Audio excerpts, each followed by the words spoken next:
할렐루야. 이 축복로라는 이름이 참 좋습니다. 그죠? 축복로. 이 지역에서 우리 축복로를 경영해서 지금까지 많은 또 축복을 받은 줄 압니다. 우리 하나님께서 또 이렇게 축복로 교회를 세워주셔서 지금까지 역사하신 모든 그것들은 다 은혜인 줄 믿습니다. 이제 오늘 또 이렇게 남이전도의 헌신 예배로 이렇게 저를 불러주셨는데 저는 좀 오늘 말씀을 우리 모두가 좀 더 섬기는 그런 사람으로서 어떤 자세로 우리가 섬겨야 되느냐, 또한 자세라기보다도 무엇이 우리에게 있어서 섬기는 데 가장 우리의 기초가 되어야 되느냐라고 하는 것을 한번 돌아보는 의미에서 이 말씀을 택하고 또 이 말씀에 따라서 여러분께 말씀을 좀 드리려고 합니다. 여러분 이런 말을 혹시 들어보셨습니까? 여러분의 믿음은 안녕하십니까? 하는 그런 말 있죠. 도대체 10년이 지나고 20년이 지나면서 내가 교회 생활을 하고 또 교회에서 또 이렇게 섬기고 하는 그 자리에 있었지만 요즘은 좀 뭔가 권태기에 들어섰다든지 뭐가 좀 해도 별로 이렇게 즐겁지도 않고 신나지도 않고 열정이 없는 그러한 시기에 여러분이 들었다면 이 질문을 꼭 하시기 바랍니다. 내 믿음은 안녕한가? 라고 그렇게 생각하시면 됩니다. 사실 여러분 예수 믿는다는 것은 얼마나 우리에게 감격적인지 모릅니다. 예수 믿는다는 것은 얼마나 우리에게 기쁨을 많이 가져다 주는지 모릅니다. 섬긴다는 그것은 전혀 우리에게 아무런 그런 부담이 되지 않는 그와 같은 놀라운 하나님의 은혜가 있기 때문에 그렇죠. 그래서 그 믿음의 문제를 오늘 한번 서로 좀 다루려고 그렇게 합니다.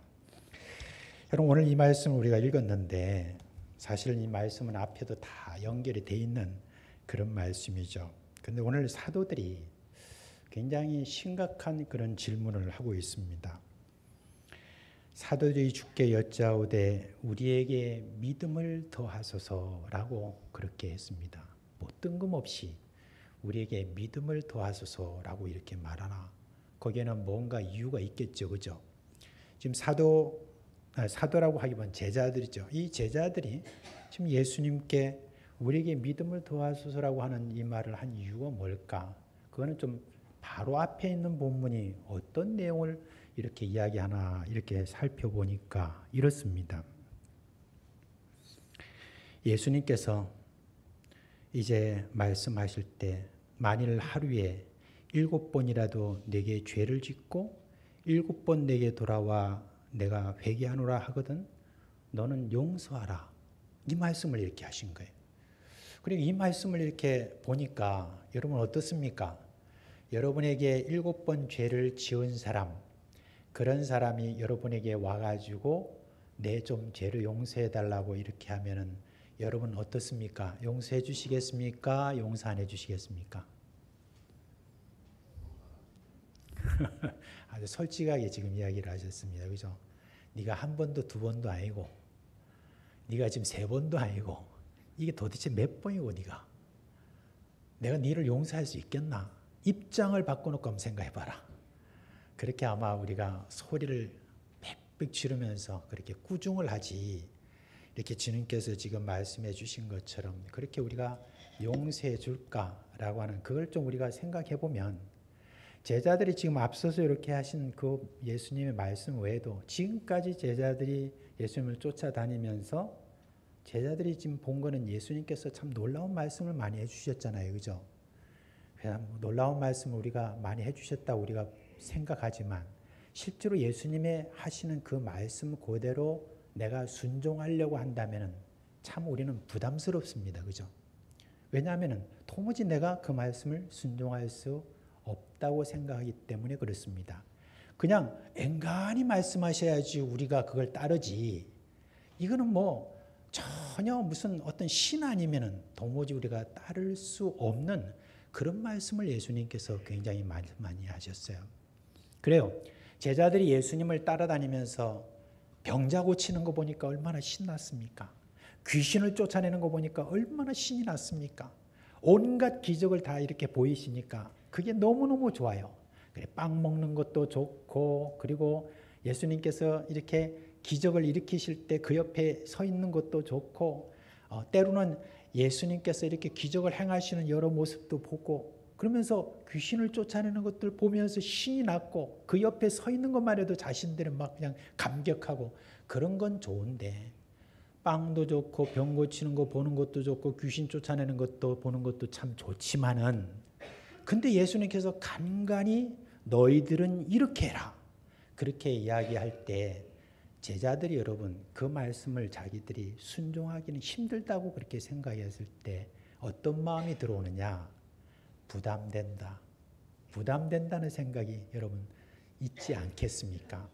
처음에 예수님께서 그 어떤 부담되는 말씀을 하실 때는 이것도 시간 지나면 괜찮겠지 하는 마음이 있지만은, 이 제자들의 마음속에는 지금 예수님이 빨리 이 지금 이스라엘을 좀 제대로 정리하셔서 왕위에 오르면 우리는 또 한 자리씩 다 하고 그렇게 하면서 우리가 좀 소원하는 것 좀 이룰 텐데, 한 번씩 예수님께서 말씀하신 데 보면 콕콕 찌르면서 우리가 도무지 따를 수 없는 말씀을 하시니까 그게 부담스러운 거예요. 근데 제자들만 여러분 부담스러운 게 아니잖아요. 우리가 믿음 생활 이렇게 하면서 여전히 우리가 따를 수 없는 그런 말씀들을 우리가 성경을 딱 대하면 빨리 그곳을 지나가고 싶잖아요. 왜냐하면 오랫동안 내가 순종을 좀 해보려고 노력해도 도무지 안 되더라 하는 어떤 그런 마음이 솔직하게 우리 마음속에 있는 것이죠. 방금 이 한 구절만 봐도 어떻게 우리가 7번이나 사람을 갖다가 용서해 줄 수 있겠느냐라고 하는 그런 부담감이 그렇게 있듯이, 우리가 성경을 보면 볼수록 더 부담 가는 것 아니겠습니까? 어떤 분은 내가 성경을 갖다가 1년에 뭐 20번, 30번 읽었다고 이렇게 했을 때 저분은 진짜 부담스럽겠다. 그런 생각이 여러분 저는 먼저 듭니다. 성경을 읽으면 읽을수록 여러분 부담되는 건 어쩔 수 없습니다. 너무 이 말씀 속에 내가 온전히 실천할 수 없기 때문에 고백이 나옵니다. 뭐라고 여러분 고백이 나오느냐? 결국은 이 제자들이 이야기합니다. 나로서는 도무지 감당이 안 되는 거구나. 그러니까 제자들이 참 성령의 어떤 인도를 받은 것인지 어떤지 모르지만 저들이 이렇게 말합니다. 저에게 믿음을 더하여 주옵소서. 부담이 되니까, 우리가 안 되니까 믿음을 줘야 내가 할 수 있다라고 하는 그 이야기를 지금 한 겁니다. 그런데요, 지금 이렇게 요청하는 것을 보면 제자들이 아직도 믿음에 대해서, 믿음이 뭔지 이거를 이해를 못하고 있다는 것을 우리가 여기서 알 수가 있습니다. 예수님이 뭐라고 대답하시느냐? 만일 너에게 겨자씨만한 믿음이 있으면 이 뽕나무더러 뿌리째 뽑혀 바다에 심규라 할 것이면 그것이 내 말에 순종했을 것이다. 이렇게 말씀하셨어요. 여러분, 지금 이 말씀이 뭡니까? 제자들은 믿음을 더 해달라고 그랬잖아요. 그럼 이 말은 뭐냐면은 우리에게 지금 믿음이 좀 부족합니다. 부족하니까 우리에게 믿음을 좀 더 해주세요. 바로 이 말을 하는 것 아닙니까? 우리는 어느 정도 믿음은 있지만은, 그러나 그 예수님께서 말씀하신 그 정도의 상당한 수준에 이르려면 좀 더 믿음이 필요합니다. 라고 자신들은 어느 정도 믿음을 가지고 있다고 지금 생각하면서 이렇게 요청을 한 것 아닙니까? 그러나 예수님은 뭐라고 하시냐? 너희에게 겨자씨만한 믿음이 있을지라 하더라도, 그렇게 말씀하십니다. 이 말은 무슨 말이에요? 달리 말하면 너희가 스스로 믿음이 그래도 좀 있다고 생각하는데 사실은 뭐라는 거예요? 믿음이 없다. 그걸 지금 이야기를 하는 거예요. 여러분, 그 겨자씨를 혹시 보신 적이 있으세요? 겨자씨는 제가 아주 오래전에 겨자씨를 보게 되었습니다. 한 벌써 시간이 벌써 어떻게 됐나요? 올해가 2022년에다가 1990년이니까 한 32년 전에 제가 처음으로 겨자씨를 봤습니다. 그 당시에 그때 노예 어느 목사님이 저기 이스라엘에 한번 갔다 오시면서 기념품이라고 그 뭐 이렇게 테이프에다 탁 그걸 붙여가지고 이렇게 왔는데, 이야 진짜 조그마하더라고요, 그 겨자씨가. 그런데 그걸 생각을 해보니까 이 말씀이 여러분 겨자씨만한 믿음이 있을지라도 한다는 말은 너희들 믿음이 사실은 없다. 이걸 이야기를 하는 거예요. 여러분 무슨 근거로 예수님께서 그 말씀을 하셨냐? 예수님의 말씀이 명확하게 진리의 말씀이라고 하면은 예수님께서는 근거를 가지고 계세요. 뭐라고 합니까? 너희가 이 뽕나무들로 뽑혀서 바다에 심규라면 그대로 그가 순종했을 것이다 라고 했는데 제자들이 그럴 수 있나요? 없잖아요. 그래서 없으니까 예수님께서 너희 믿음이 없다. 그렇게 지금 이야기를 하고 계시는 겁니다. 도대체 이 믿음이 도대체 뭘까요? 어떤 믿음을 지금 예수님께서 이렇게 말씀하실까요? 우리가 믿음이 없다니 그러면 어떤 믿음을 가지고 예수님은 지금 이렇게 이야기하나라고 그렇게 궁금했을 것 같습니다. 그런데 예수님께서 거기에 대해서 이제 설명을 해주시는데 비유의 말씀을 통해서 말씀을 해주십니다. 한 종이 있어요. 종일토록 밭에서 이렇게 수고를 했습니다. 얼마나 여러분 옛날 종들은 그 밭에서 수고를 많이 했겠습니까? 지친 몸을 이끌고 이제 집으로 돌아왔습니다. 집으로 돌아왔는데 주인이 말하기를 야, 너 이리 와서 이제는 저녁밥 준비해라. 저녁밥 준비하고 우리가 다 먹을 동안에 너희들은 거기서 옆에서 있으면서 내가 물 하면 물 갖다 주고 뭐 더 갖다 줘 하면 더 갖다 주고 그렇게 수종 들고 그리고 나서 너희들이 먹든지 마시든지 그 다음에 알아서 해라. 참 비참한 이야기인데 종의 모습이 그렇다는 거예요. 그렇게 예수님께서 그렇게 말씀하시면서 그렇게 했다고 그 종에게 그 흔한 고맙다는 말 한마디 하겠느냐라고 그렇게 말씀하셨습니다. 당연하게 그렇게 그렇게 말씀하셨던 것이죠. 아마 그 당시 종이라면 아마 이런 취급을 아마 받았던 것 같아요. 그러니까 예수님께서 그게 당연한 것 아니냐라고 그렇게 말씀했습니다. 그런데 예수님은 그 종보다도 더 큰 요구를 제자들에게 요구하고 계세요. 너희도 명령받은 것을 다 행한 후에 이르기를 우리는 무익한 종이라 우리가 하여야 할 일을 한 것뿐이라 할지니라고 그렇게 예수님께서 요구를 하십니다. 여러분 이 요구를 하신 것은 애초에 제자들이 믿음을 더해달라고 한 그 부탁에 대한 답이에요. 믿음. 뽕나무대로 뽑혀서 바다에 심기우라 라고 하면 그대로 순종할 수 있는 그 믿음. 다른 곳을 보니까 산을 옮길 만한 그런 믿음. 그런 겨자씨만한 믿음이라는 게 뭔가 2000년 전에 주인에게 철저하게 복종했던 그 종보다 더 자신을 버리는 종의 모습을 이야기를 하고 있습니다. 표면적으로 보면 앞에 있는 이 종에 대해서 우리가 볼 때 쓸개 빠진 사람이라고 볼 수가 있죠. 그리고 여러분 사람의 일을 포기한 사람 그렇게 볼 수가 있습니다. 어떻게 그 많은 일을 하고도 주인에게 그러면 저는 무익한 종입니다 라고 그렇게 말할 수가 있겠느냐. 제가 하여야 할 것을 한 것뿐입니다 라고 그렇게 말할 수 있을까. 바로 그 믿음이 그 마음이 산을 옮길 만한 그리고 뽕나무들을 명하여서 뽑혀서 바다에 심규라라고 그렇게 하면 그렇게 순종할 수 있는 그런 권능이 나타나는 그런 믿음이 될까라고 하는 것을 우리가 좀 생각해 봐야 되겠습니다. 그 단서를 저는 우선 구약에서 먼저 여러분 찾아보겠습니다. 신명기 15장에 보면 종에게 하는 어떤 규례에 대해서 이야기를 볼 수 있습니다. 종은 이제 6년 동안에 어떤 주인에게 붙여서 이렇게 종이 노릇을 하다가 7년째가 되면 반드시 그를 이제 해방시켜 줘야 됩니다. 그런데 해방시킬 때 절대 그냥 보내면 안 돼요. 빈손으로 보내면. 그래서 늘 어느 정도의 저가 나름대로 살아갈 수 있도록 주인은 반드시 좀 준비를 해서 저에게 줘서 내보내야 됩니다. 그러니까 여러분 종은 6년 동안에 어떻게 하든지 이 날을 많이 바라고 있었을 것 아닙니까? 그런데 이상한 종이 한 종이 나타나요. 어떤 종이 나타나면 이렇게 말합니다. 나는 나가기 싫어요. 내가 이 주인과 이 자녀들을 내가 너무 사랑하기 때문에 내가 좀 더 여기에 좀 있고 싶습니다. 저는 여기 계속 있고 싶습니다. 만약에 그런 종이 있다고 한다면 그런 종에 대해서는 너희가 이제 송곳을 가지고 그리고 그 종을 데려다가 이 문지방 있는 곳에다가 딱 이렇게 송곳으로 귀를 뚫어라. 그렇게 하는 그 내용이 나옵니다. 귀를 뚫린 어떤 그 종.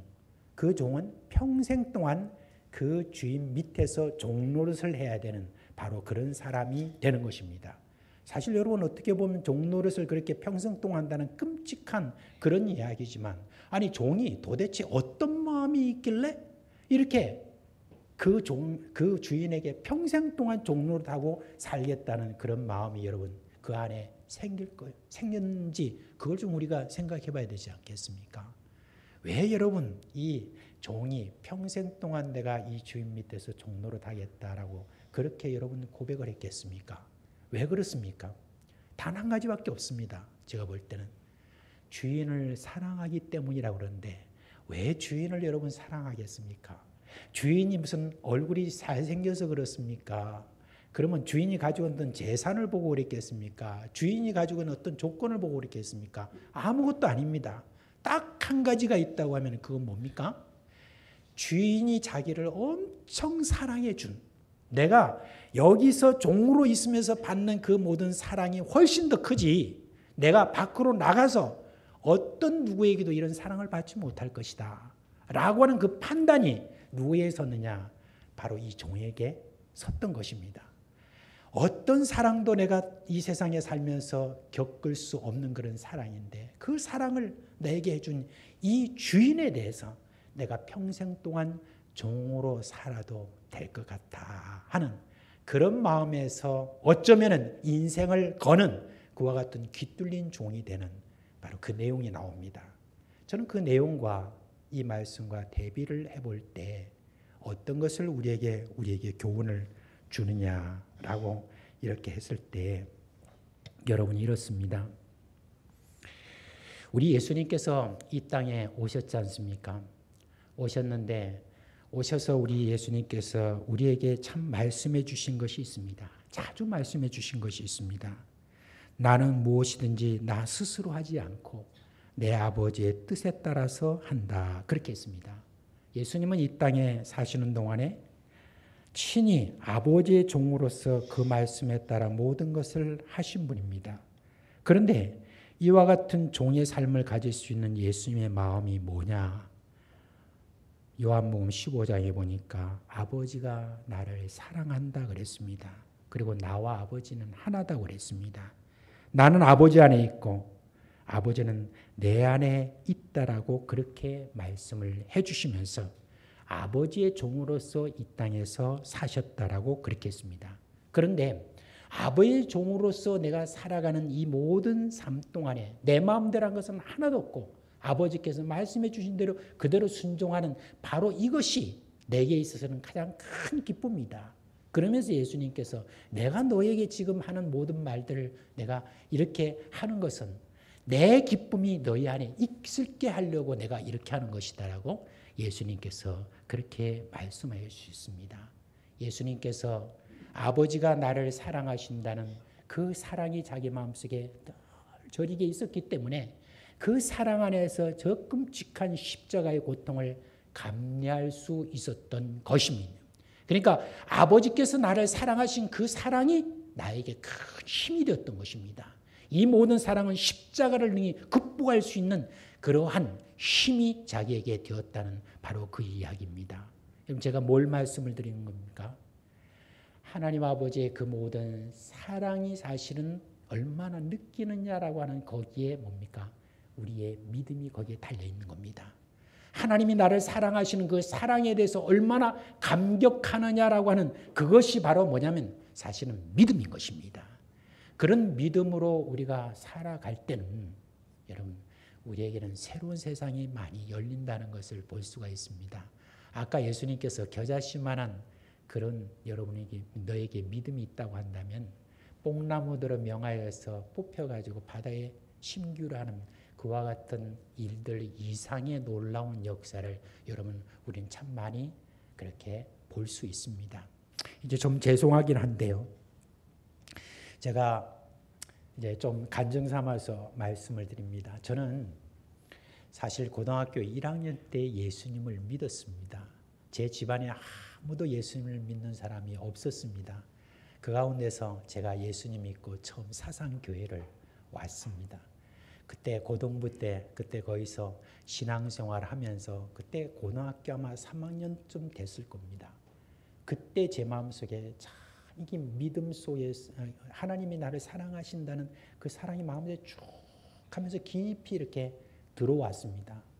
그 사랑의 마음이 내 안에 들어오고 난 다음부터 오늘 이런 종이 가지고 있는 이런 마음이 제 마음속에 들어왔던 것 같아요. 이 사랑이 내가 막 너무 하나님이 나를 사랑하신다는 어떤 그 마음이 딱 드니까 내가 그 다음부터는 무슨 어떤 주님을 위해서 하는 모든 일들에 대해서 뭐 애들한테 전도하고 그리고 뭐 섬기고 하는 이 모든 일들을 하는 데 있어서도 별로 여러분 그게 나에게 별로 어려운 것이 아니었습니다. 그리고 그것이 무슨 내가 일을 한다라고 하는 어떤 그런 입장도 전혀 안 됐습니다. 그 당시에 또 이제 고등학교를 졸업하고 그리고 제가 또 대학부에 있으면서도 그때 직장을 저는 또 다니면서 그리고 또 헌신하고 여러 가지 하는데도 참 그게 너무너무 저한테는 기뻤고 그때 저의 마음속에 이 종의 마음이 있었던 것 같아요. 저는 그래도 무익한 종입니다라고 하는 그런 마음이 제 마음속에 이렇게 있었는데 그게 계속해서 저의 삶을 지금까지 뒤따라왔습니다. 제가 이제 신학교 갈 마음은 전혀 없었는데 고3 때 그때 우리 고등부 전도사님으로 계셨던 분이 저에게 조용하게 와서 말씀을 하셨습니다. 주영아, 너 이제 고등학교 졸업하면 뭐 할 거냐 그래서 졸업하고 난 다음에 그 다음에 저는 앞으로 사업가가 되기 위해서 지금부터 좀 준비를 잘해서 그렇게 하겠습니다. 왜? 그걸 통해서 참 많은 사람들을 이렇게 일자리를 줄 뿐만 아니라 좀 전도를 좀 많이 하기 위해서 그렇습니다. 참 훌륭하다. 근데 우리 담임 목사님의 또 말씀도 있고 그렇게 하는데 너 신학교 좀 가라 그런 거예요. 그 신학교로 가라는 그 말을 제가 딱 듣고 난 다음에 부담이 되는 거예요. 아니 목사님이 되라고 나보고 내 목사님을 보면 도무지 내가 목사라는 어떤 그런 부분에 있어서는 생각도 해본 적이 없다라고 생각하면서 그냥 거기서 좀 단칼에 제가 거절을 했습니다. 그 당시에 사상교회는 이렇게 지금 있는 어떤 그 건물이 아니라 지금 있는 그 건물을 좀 이렇게 해서 좀 그 위쪽에서 이렇게 바라보면 그 김의 벌판이 쫙 보이는 그때 석양이 내려앉는 바로 그때에 제가 그 이야기를 들었는데 눈에 선합니다.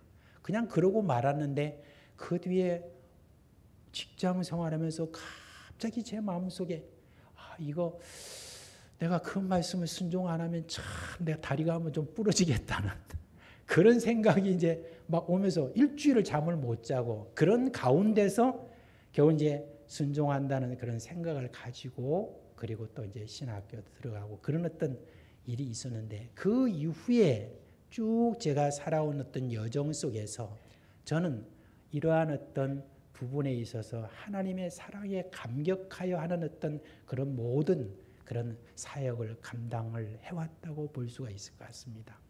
이제 쭉 저는 선교사로 나가는 것을 우리가 신학대학에 들어갈 때부터 제 마음속에 소명을 가지고 그리고 준비를 쭉 이렇게 해오다가 1986년에 이제 처음으로 전도사로 나갔어요.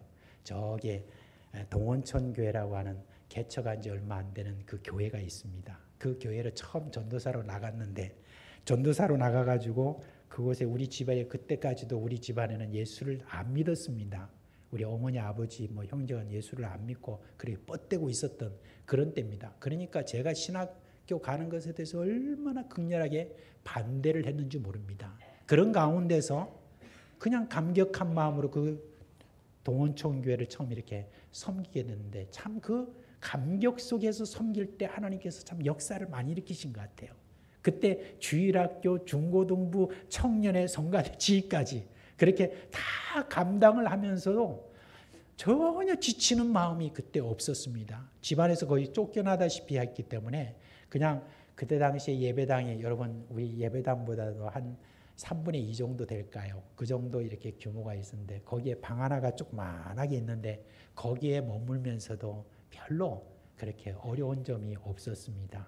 그리고 제가 세상에 대학부 3학년 됐을 때 제가 사랑하는 그런 한 처자를 만났습니다.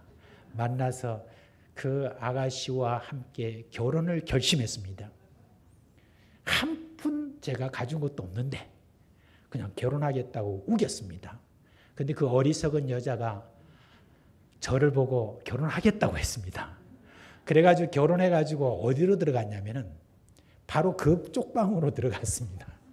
쪽방으로 들어갔는데 세상에 집에서 그때 혼수품으로 뭘 가져오는 거 아무것도 들여보낼 수 없어서 냉장고 하나 탁 들을 수 있는 바로 그런 쪽방에 들어갔는데 여러분 부엌이 어디 있습니까? 아무것도 없어요. 그냥 교회가 개척교회에 있기 때문에 그때 베란다 있죠. 지금의 베란다 같은 그 베란다가 아니라 2층이 되면은 그 2층에 여러분 베란다가 있지 않습니까?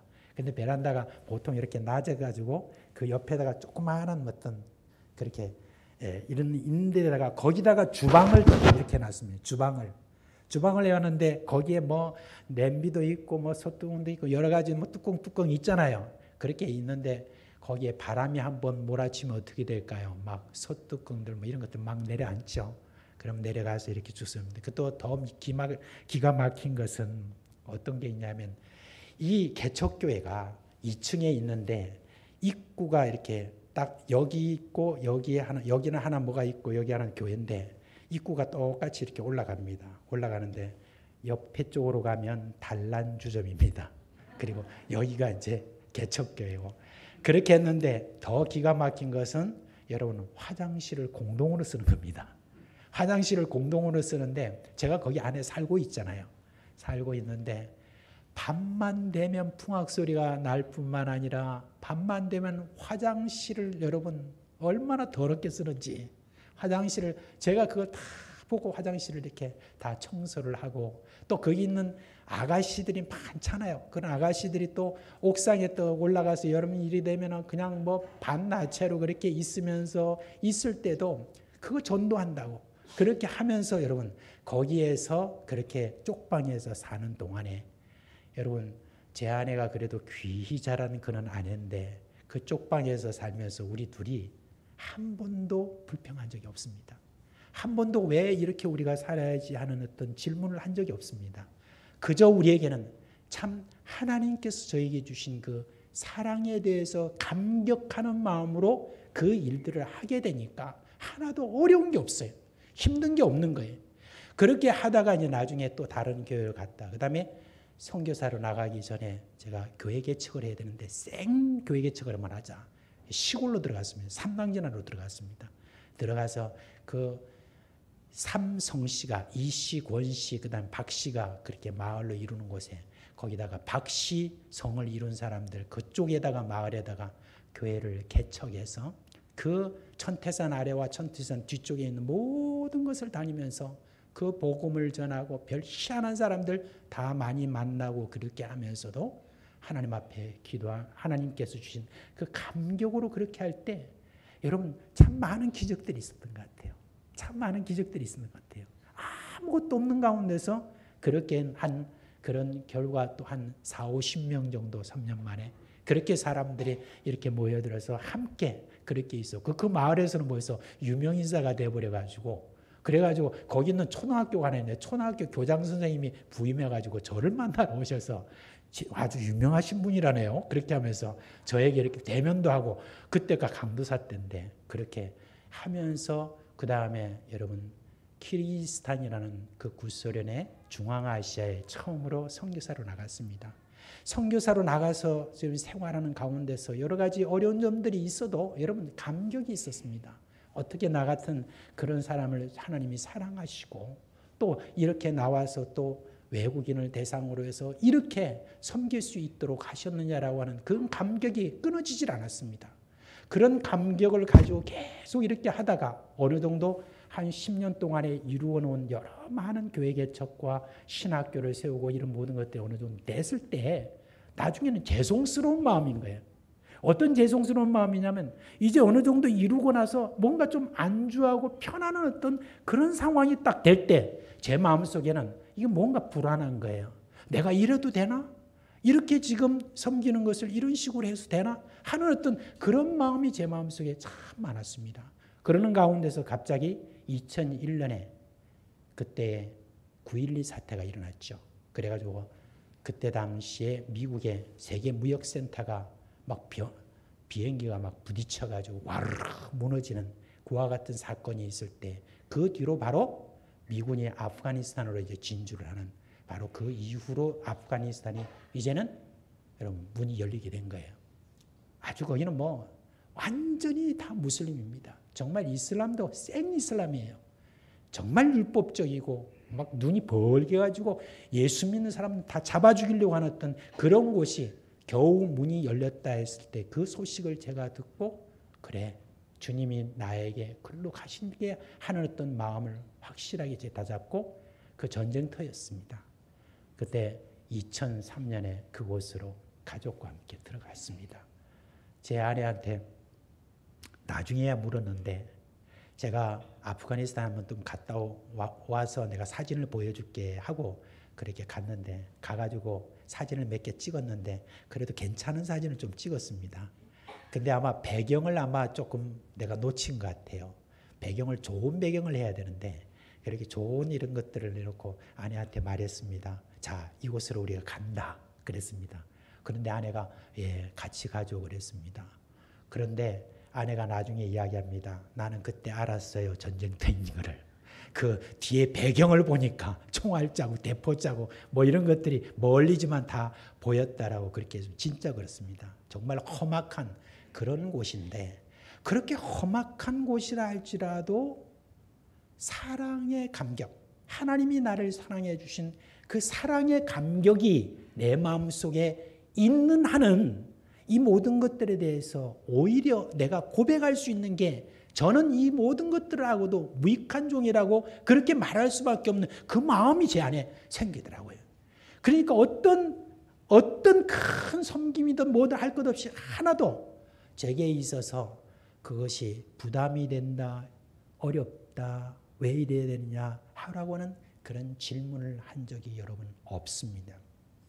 그렇게 하고 이제 2007년에 그때 샘물교회 사건 때문에 거기서 나올 때도 참 아쉬운 마음이었습니다. 너무 험악하고 어려운 어떤 그런 4년 동안의 그런 삶이었지만 그래도 아쉬운 마음이 있어요. 왜? 그곳에 사랑하는 영혼들이 그렇게 있다는 것이 더 우리에게는 더 여러분 마음에 그게 슬펐지. 우리가 이제 다행이다 한 마음이 한 번도 없었습니다. 그렇게 해서 다시 키르기스탄으로 돌아와서 그래서 지난 27년 동안에 선교제에 있으면서 섬기는 그런 모든 시간마다 가장 중요한 어떤 믿음에 있어서 그리고 그 믿음으로 통하여서 사람들이 귀신이 쫓겨나가고 병자가 고침받고 놀라운 기적들이 일어나는 그 모든 것들 이런 모든 것들의 바탕이 무엇이냐는 것을 몸으로 분명히 깨달았습니다. 우리가 모든 섬기는 데 있어서 참으로 놀라운 어떤 기적들이 일어나는 그런 모든 것도 내가 무익한 종입니다라고 진정으로 고백할 수 있는 그런 믿음이라고 하는 것이 어디에 있으느냐? 하나님이 나를 사랑하신 감격 속에 젖을 때 그게 나온다는 말입니다. 하나님이 원하시는 진정한 그 섬김의 바탕. 여러분, 이게 확보되지 않으면 굴 속으로 들어가십시오. 하나님 앞에 다시 한번 물어보십시오. 제 믿음이 안녕하지 않은 것 같습니다. 믿음이 안녕하지 않은 것 같은데 주님 이제 제게 믿음을 도와소서라고 했을 때 주님 또 필시 이렇게 말씀하실 것 같습니다. 그럴 때 여러분 이 설교를 기억하십시오.